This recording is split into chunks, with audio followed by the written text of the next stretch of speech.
morning. I'm David Dzisiak. I'm the commercial leader for grains and oils with Dow AgroSciences here in North America. And here at the oilseed grain and trade conference this week, we talked about the impact of new oilseeds and new oils and their benefit to the North American food industry.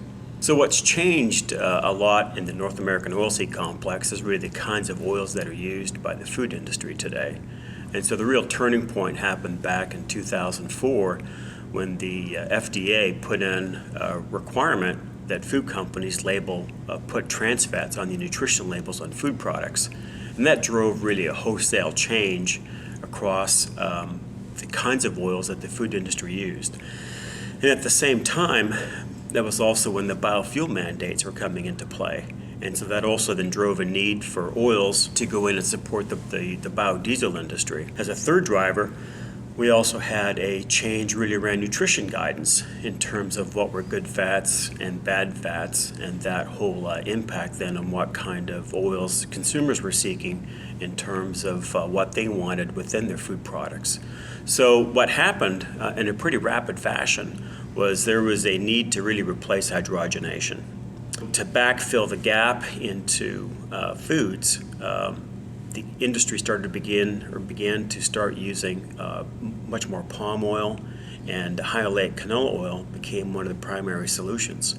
And so today, the use of canola in food has greatly expanded. It's now the second largest oil used by the U.S. food industry, and over 40% of that oil is the high oleic type. And these high oleics oils have benefits in terms that they are naturally stable. So they can provide the functionality of a partially hydrogenated oil, but they don't contain the trans fats. So they've got a good clean taste profile, they've got stability, they've got good shelf life that are needed by either packaged foods or the stability needed in restaurant operations. And they're also very healthy for us. So they support good cholesterol, they support heart health, and so they meet all those main requirements. This is a real good example of how modern agriculture and plant science has really brought a solution in field crops that really had a direct benefit back onto consumers. And so as a society, we are cooking less at home and eating more packaged foods because we need convenience.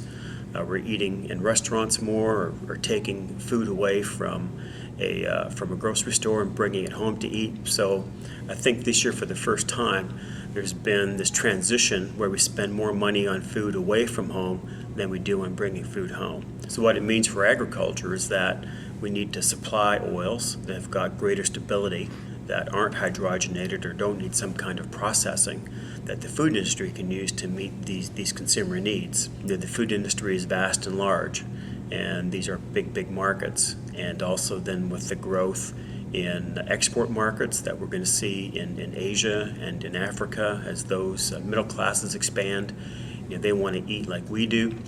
They're having more protein in their diet. That also requires much more veg oil in their diet to cook protein, and that creates a lot of opportunity. So these naturally stable oils, whether they be from canola or from sunflower or from soybean, have got a pretty, I think, bright future. They're a great solution at the right time, which gives a lot of good, healthy options to the food industry.